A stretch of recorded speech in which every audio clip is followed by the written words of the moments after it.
the assassination of Charlie Kirk was a personal evil done by a disturbed human being. You got to give him due process, so he's an alleged assassin, but the evidence is overwhelming and he'll be convicted. So personal evil, a little bit different than institutional evil. When I decided to write this book, Eric, a year ago, I noticed a rise in evil across the United States and the world. In the wake of the October 7th massacre and the assassination of Charlie Kirk, the world has been reminded of a sobering truth. Evil exists, and it not only exists, it continues to be very active, even in our own streets right here in America. The battle between good and evil is as old as time itself.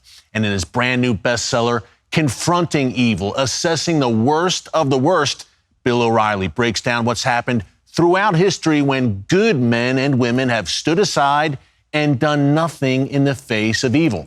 Bill is the #1 best-selling history author in the world with 19 New York Times bestsellers to his credit. He's also, of course, host of the No Spin News podcast, seen by millions on YouTube every day, and the O'Reilly Update. You can check out all of his great work at BillO'Reilly.com. Bill joins us now.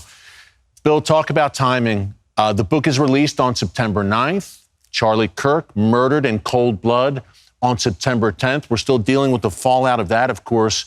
What does that say? What happened with Charlie?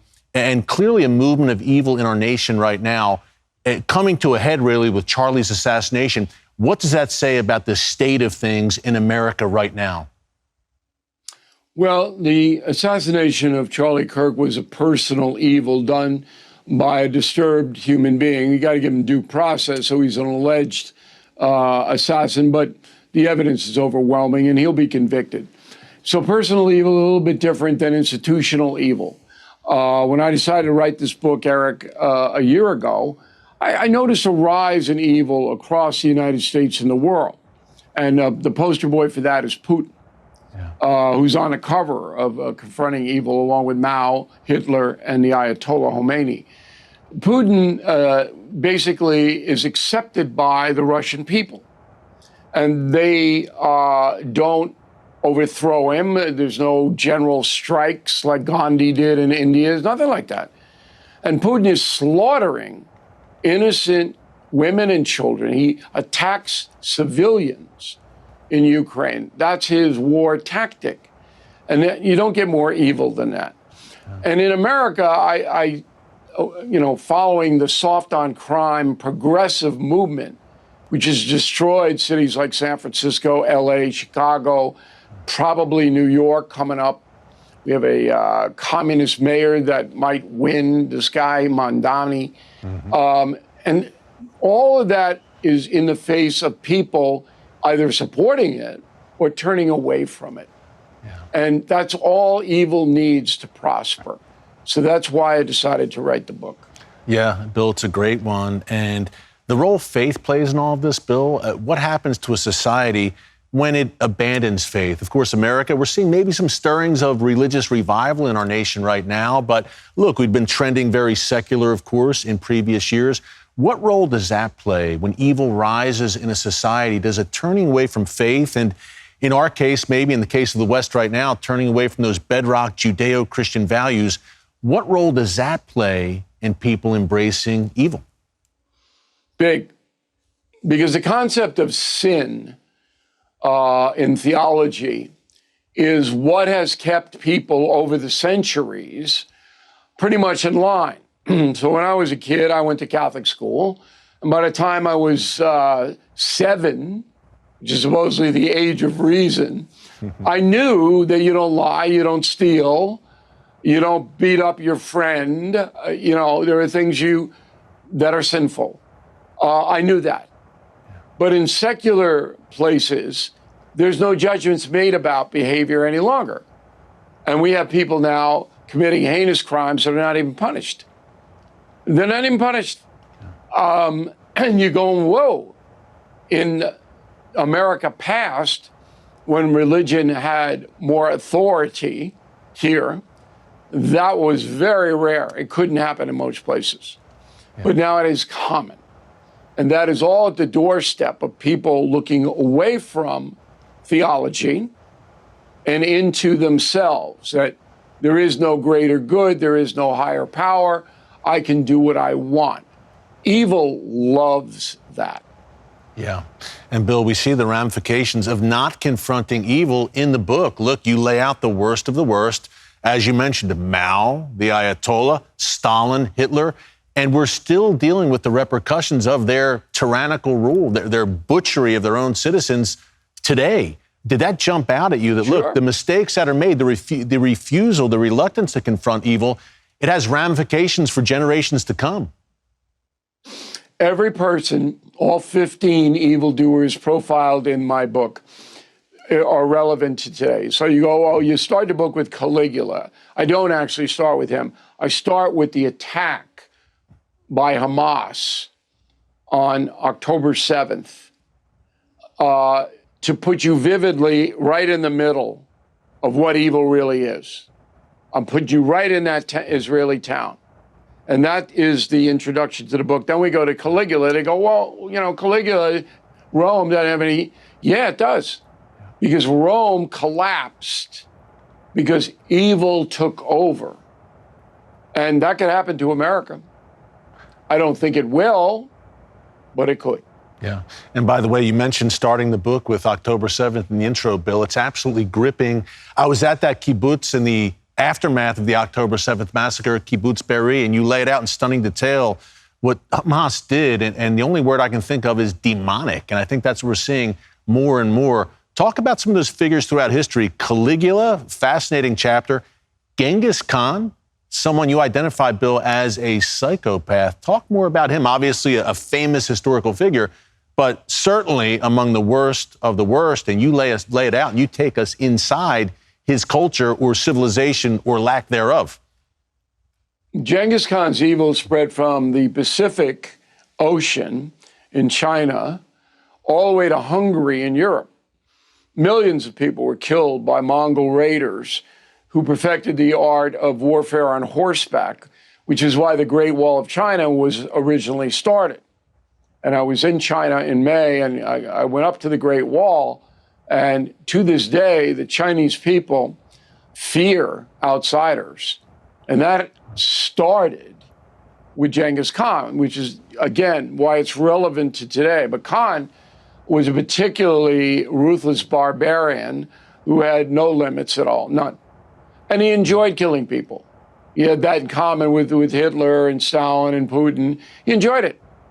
So the more I can kill today, the better. And that's what his warriors were ordered to do, just slaughter everybody. Yeah. And they did it very efficiently.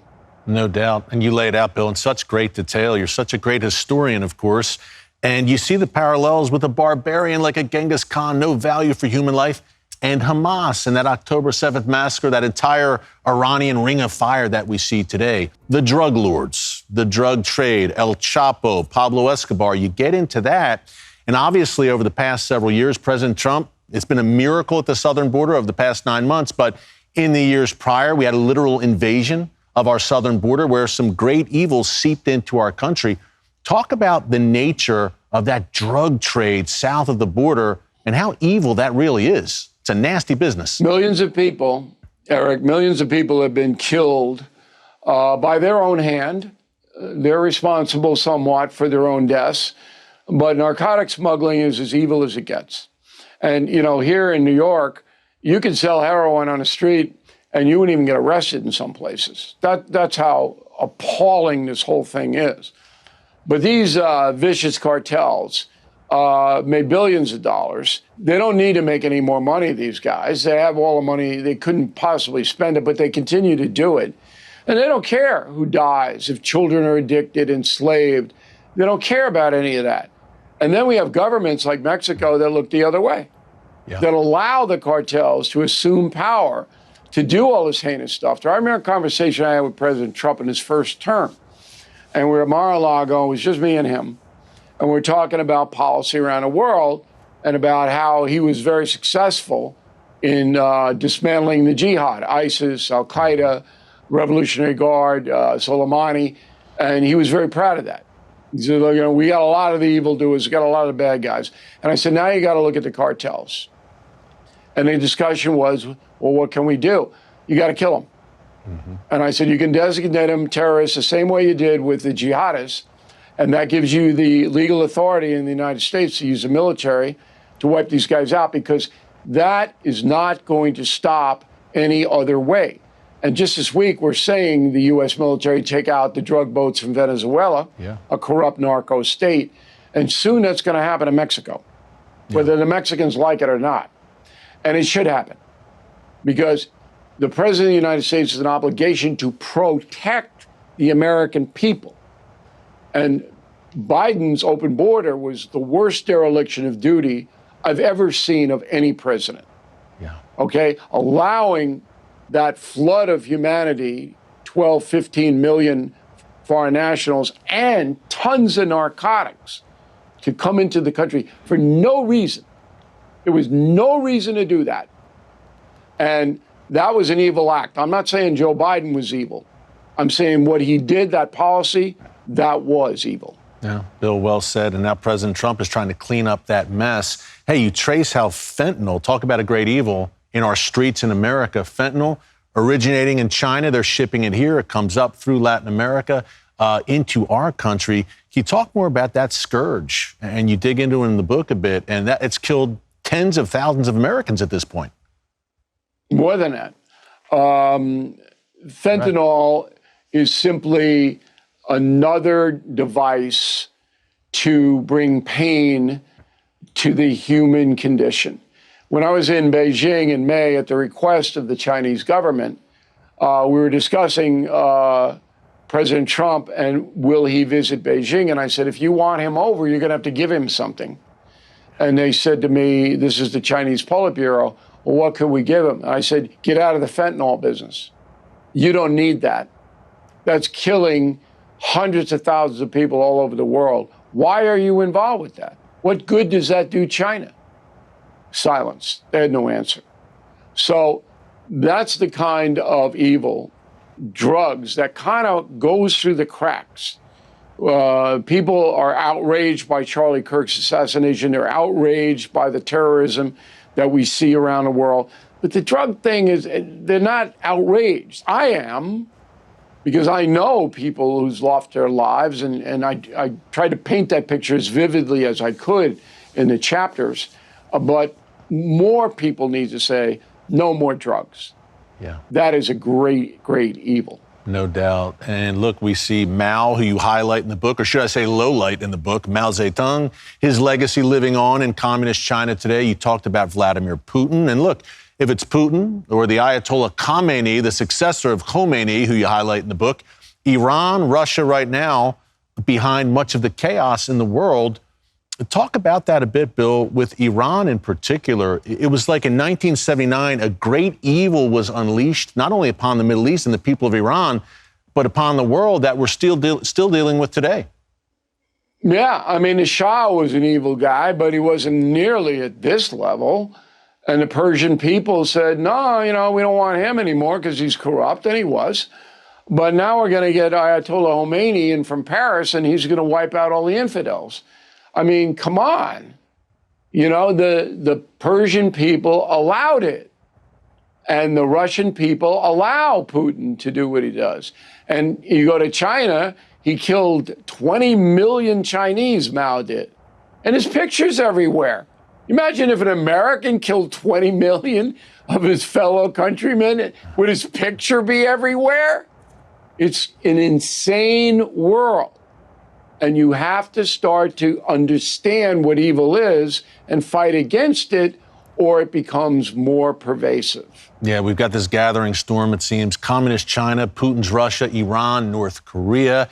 You know President Trump pretty well.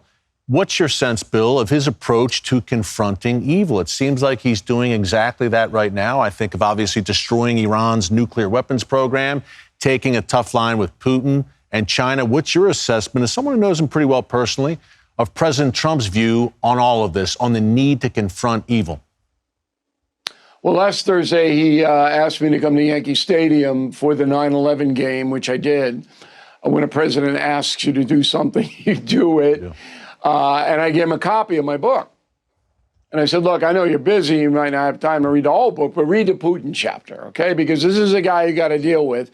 And he's not the same guy that you were dealing with in your first term. He's a lot worse now, because that's what evil does. If you embrace evil, you deteriorate.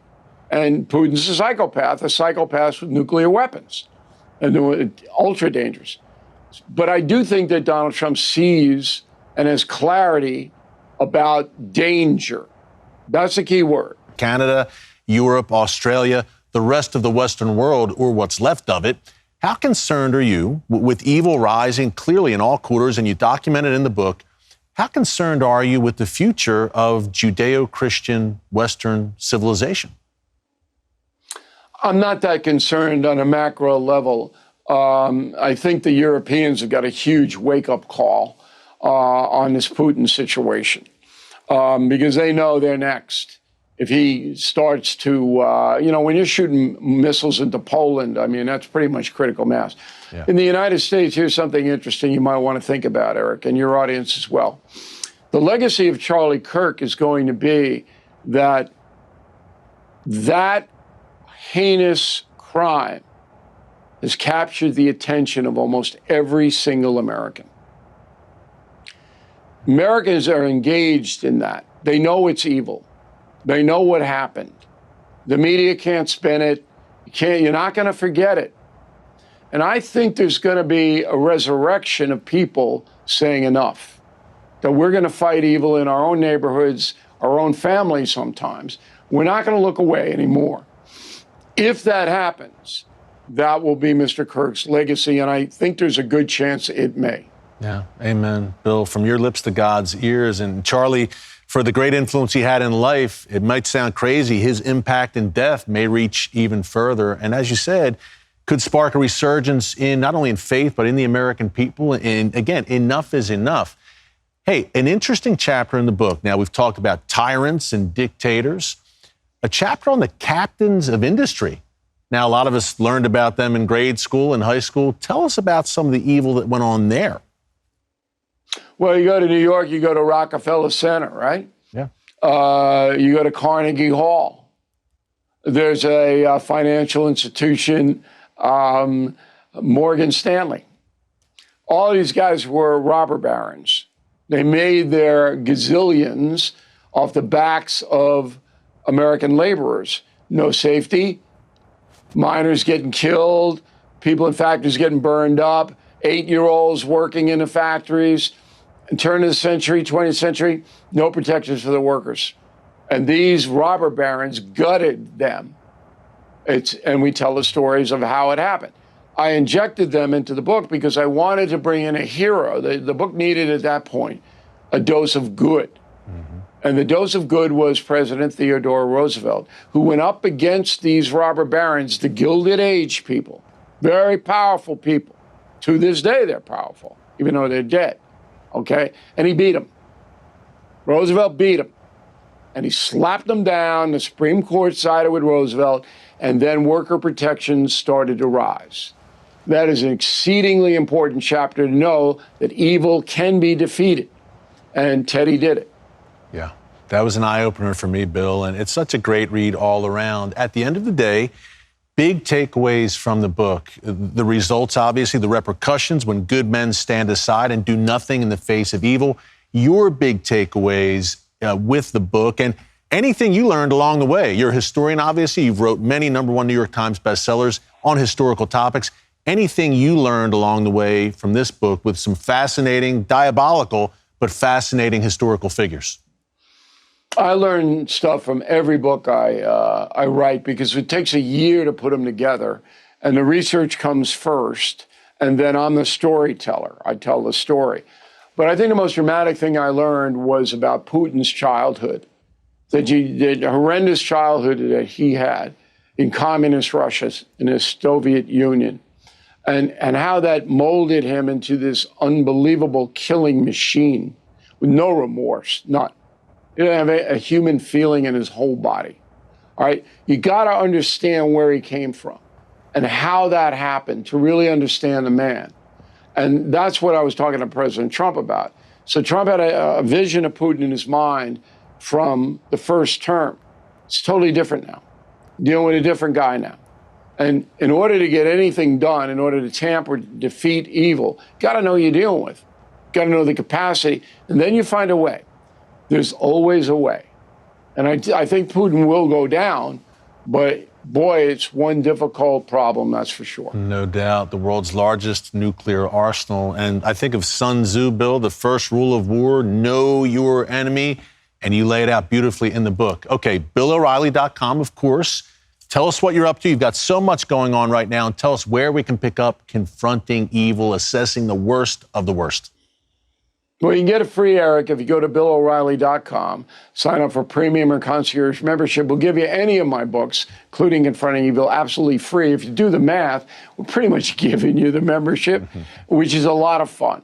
We got a YouTube channel that's exploding worldwide. It's youtube.com/Bill O'Reilly. And then we do the No Spin News every night, and that emanates from BillO'Reilly.com, which is a TV and radio broadcast, goes out all over the place. So I'm probably overexposed here. I'm way too old to be doing this, but we're doing very well, and we very much appreciate you having on the program tonight. Bill, we need your voice, my friend. God bless. Keep it up, Bill. We will see you again soon. Thanks again. Bill O'Reilly, the one and only. All right, Take care, Bill. God bless. Thank you. Stakelbeck Tonight, my all-new nightly series on current events through a bold biblical lens. Make sure you hit the subscribe button so you never miss an upload, and tap the bell icon so you're notified every time a new video is posted. And don't forget to share your thoughts, insights, and comments below. Thanks for watching, and God bless.